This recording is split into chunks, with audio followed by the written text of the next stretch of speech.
Bonjour, merci de nous rejoindre sur Autocassette pour notre rendez-vous consacré aux essais produits. Nous sommes avec Mélina Priam, Autojournal, Jean-Michel Normand, Le Monde, Cédric Féhour, POA et Les Échos, et Nicolas Bernard, Autoplus. On va commencer avec vous, Nicolas. Nous parlons de la nouvelle Ford Fiesta. On est en pleine guerre des citadines, là. Ah oui, tout le monde se renouvelle. Alors, il y a une petite tendance qu'on est en train de voir en ce moment qui illustre parfaitement la Fiesta, c'est qu'auparavant, on avait tendance à, on l'a vu par exemple sur la dernière Clio, dès qu'on changeait de génération, il fallait tout chambouler. La voiture était entièrement nouvelle, on ne devait pas la reconnaître, etc. On devait faire comprendre qu'on avait évolué.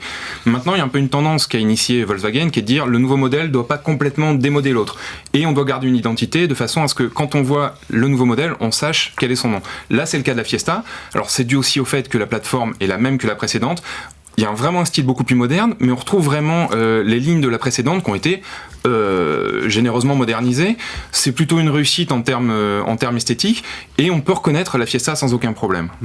Mélina ? Oui, c'est vrai que c'est étonnant de la part de Ford. Ford faisait partie des constructeurs qui avaient l'habitude de révolutionner le style, et là, pas du tout. Alors après, moi, ce qui m'étonne, c'est qu'aujourd'hui, Ford se retrouve avec une double proposition chez les citadines, parce qu'ils ont renouvelé ou rafraîchi, il n'y a pas très longtemps, la K+. Enfin, la K est devenue K+, et ils ont deux autos qui font plus ou moins 4 mètres. Alors, la K+, elle est plus positionnée discount, low cost, avec un premier prix en dessous de 10 000 euros pour contrer un peu Dacia. Et la Fiesta, ils l'ont voulu un petit peu plus chic. Mais il va falloir expliquer les choses. C'est le client qui va choisir. Au client. Oui. Pourquoi aller payer 4 000 euros plus cher une Fiesta ? Alors c'est vrai qu'elle a beaucoup plus de choses. Il y a peut-être un élément de réponse. On parlait du style extérieur. La révolution, elle a lieu à bord. C'est-à-dire que là, on passe du tout au tout. Si on compare la K+ et la nouvelle Fiesta, il y a 15 ans d'écart. On va y revenir. Jean-Michel, cette voiture, elle vous plaît ou pas ?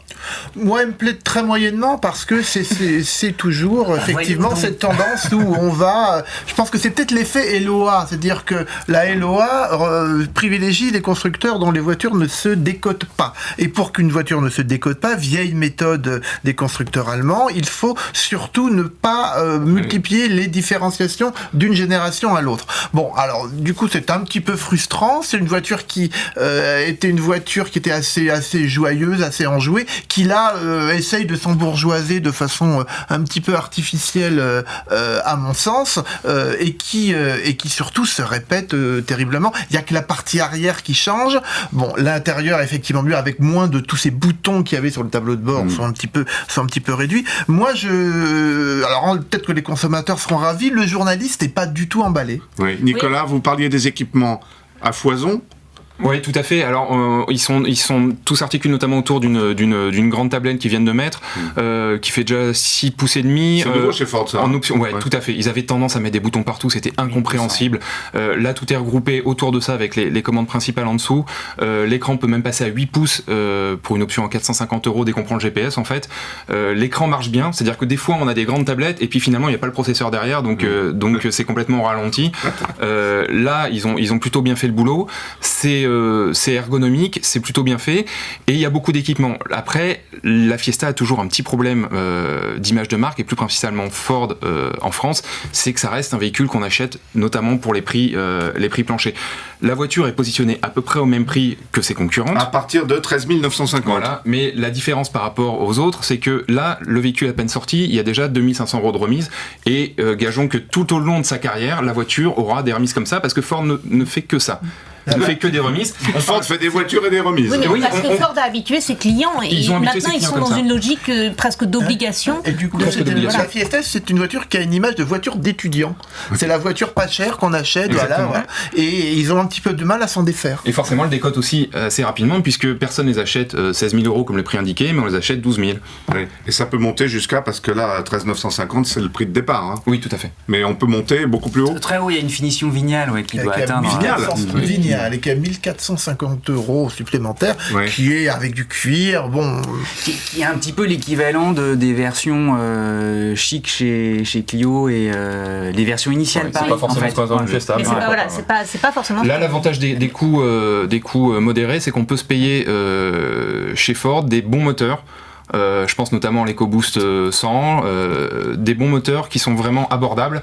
Et il n'y a pas besoin d'aller, on parlait de 13 950, il n'y a pas besoin d'aller sur le petit 70 chevaux, ni même le 85. Est-ce que vous me confirmez qu'il n'y a plus de diesel sur les citadines? Si, il y a encore du diesel. Oui. Chez tous les constructeurs? L'offre existe, bien sûr, Ouais, mais bien sûr. dans les faits, c'est la catégorie où la dédiésélisation Bravo, se si, fait, c'était bien. j'ai Ouais. fallu que je prenne mon élan, est la plus marquée. Hein. Ouais. Il y a le mais on peut 1.5 toujours TDCi qui est reconduit sur cette voiture-là. Ouais. Ouais. Ceci dit, c'est logique d'arrêter le diesel sur les citadines parce que Ouais, c'était ouais. quand même là où c'était le plus aberrant d'avoir du diesel sur des voitures qui roulent peu et qui font des petites distances par définition. Est-ce que c'est un gros enjeu pour un constructeur comme Ford sur le marché français ou en Europe même plus largement qu'une citadine comme celle-là? En Europe, c'est énorme. En Europe, elle est régulièrement sur le podium des meilleures ventes en Europe, la Fiesta.